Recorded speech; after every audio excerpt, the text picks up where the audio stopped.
What's up, everybody? It's Professor X. Welcome to the channel. As you can see by the title, thinking about starting a YouTube channel. If this is how this video got into your feed and you've never started a YouTube channel before, I've been on here about a week and a half. So I'm going to tell you pretty much the simplicity of how this operates. A lot of times you may think, I want to get on YouTube, but I don't have a crazy talent. I don't have millions of dollars to, give food away, property away, cars away.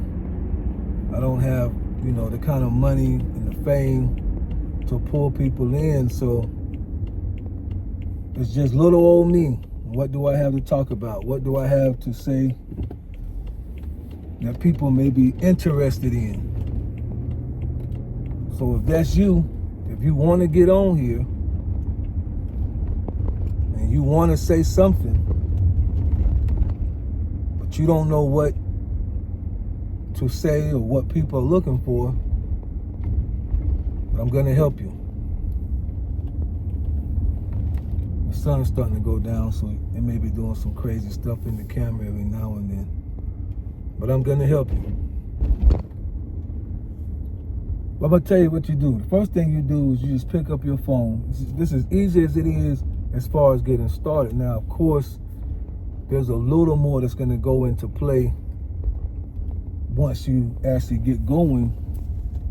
But this is as easy as it is to get started. You don't know what to do, right? You pick up your phone. You press record.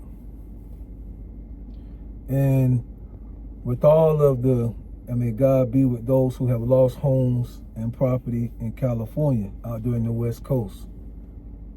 With all of that going on, tell us about the time when you was a child or an adult and you lost everything you had due to a fire. If you old school enough, you remember the kerosene heaters that we used to use back in the day. When I was a kid, my aunts and uncles had them kerosene. Tell us about that. Tell us about the house you was living in and how you lost everything and how you bounced back. Tell us about how you felt about it, what do you remember about it, how did you find out about it, were you in the house, did you come home from school, did you come home from work, what was it that you lost that was of the highest value, and again, how did you recover from that? How long did it take to recover from that? What do you remember from that? Tell us that. And that's gonna resonate with a lot of people right now, especially people that's on the West Coast, because a lot of people have lost a lot of things. So you're gonna have some sort of audience, some sort of connection. Just tell us about it. Tell us about the time that you was infatuated with cats. I'm just making this up. Tell us about the time you was infatuated with cats and had 30 cats in your home. Then you realized how much cat food was going to cost. Then you realized, you didn't realize, let's say, how the house started smelling to one of your friends told you that, you might want to clean the carpets because the cat urine is all over the place. Your house got a funky smell to it. Because y'all know people that's got that many cats, they act like they can't smell that. When I worked for UPS, I used to deliver to a trailer, and a woman had probably 30 or 40 cats. It was ridiculous. I literally had to hold and then she was a large woman, so it wasn't like she was getting up to answer the door. So I already remember, it's trailer 82. I would come to the door, she'd come on in, I go in, had to walk all the way around, all the cats everywhere, and the whole time I'm holding my breath, and she want to ask me if I'm having a good day and all that. I'm like, woman, really, honestly, this is all in my head. Of course, I'm not being rude, but I'm like, I just want you to sign the diet, we call it dyad, but the little computer that has to be signed so I can get out of there, because your carpet smells horrible. But tell us about that. Tell us about how it hurt your heart to have to take them all to the shelter, and you tried to hold on to one or two, but you lost your job, so you had to, your favorite tool, you had to, turn that into. Tell us about that. Tell us about how you always wanted to have kids. My sister always wanted to have kids. And now she has adopted my nephew, but she was never able to have her own. So tell us about that journey of wanting to have kids, trying to have kids, testing to see if it was on your side or your man's side, testing to see if anything could be done about either way, thinking about the adoption process, trying again. Tell us about that journey. Somebody's going to connect with one of your stories, right?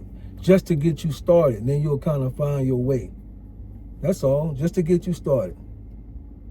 Tell us about the time that you worked somewhere for about a month, and then come to find out they didn't want to pay you. After you don't work there a month, they didn't want to pay out the check, and how you handled that. You quit, or you had a conversation, you told them off, or whatever. What did you do? How did you handle that? Spending your time working, and then only to find out that either the business was going under, or it was crooked, or there was mismanagement of funds. They wasn't able to pay you. Just tell us about it.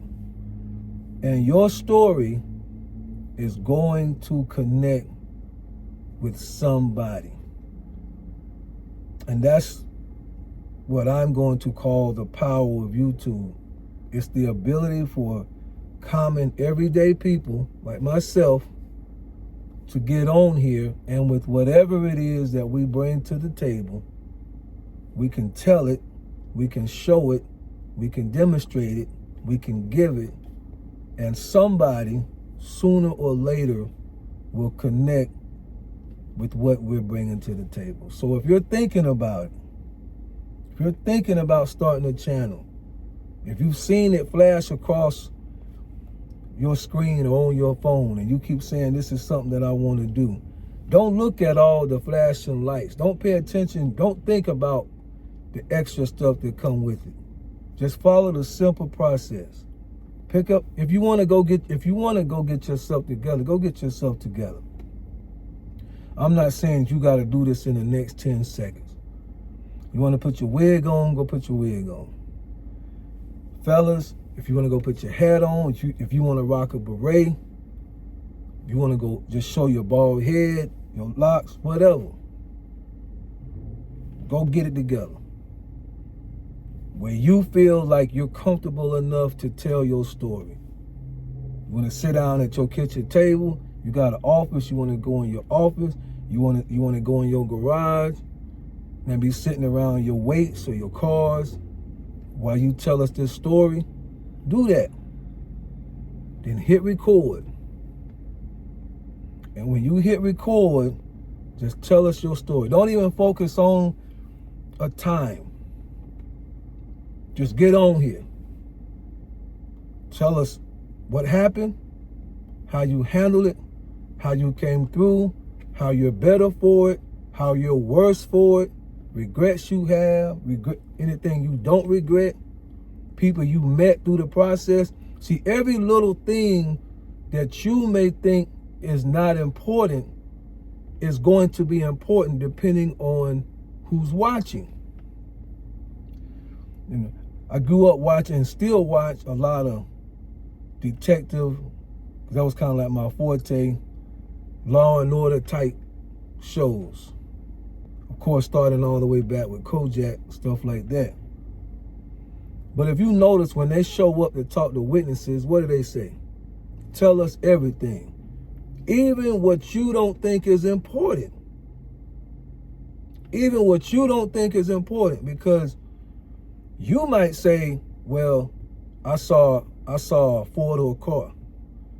But you saw the color of the car too, but you're not thinking of how they're going to put the color together with a four-door car and then run the time on the camera to see what car came that way within the time that that crime or accident happened, that was also a four-door yellow car. So you're just going to say, well, I saw a four-door car go by. No, tell everything, because you don't know which piece of the information is going to connect with somebody else that needs to hear what you are saying. What you think is corny or irrelevant or goofy, somebody else needs to hear it.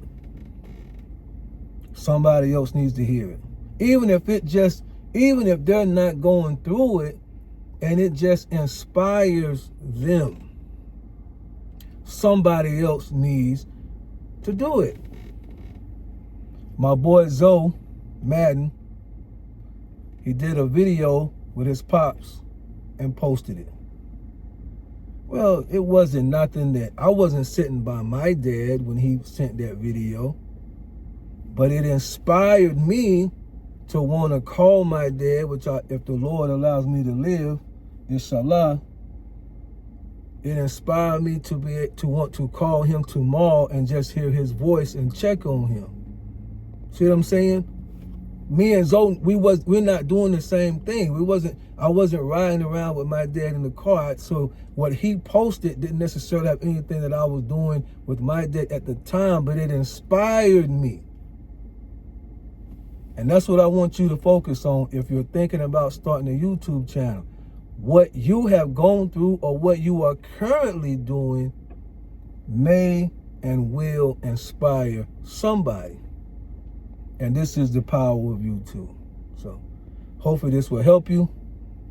If this is your first time actually thinking about one and you feel like you're going to do it, at least in the next 24 hours, leave a comment down below and say, I believe I will, and we'll support you. Especially those of us that are starting out small. We're real big right now. The small content creators, that's what they're calling the smaller ones that's making videos on YouTube. They're called content creators. We're real big right now. We're kind of sticking together and having that camaraderie with one another so that we can see everybody come up. So you're gonna have a family. You're gonna have a crew of people. Don't matter. You're gonna have it. It may not. If you post down in the comments, I'm gonna do it, and obviously I'm gonna pay attention to your name and be looking for that. So I'm gonna support you. But your main audience may not have nothing. It may not. Our paths may not cross again. I'm always gonna support you and watch your videos, but our niche may never cross paths again. But I support you. Get on here and do it. Life is short. That's why I say 24 hours. If you're going to do it in the next 24 hours and you catch this video, just make a comment down below. I'm in. All right, I'll holler at y'all.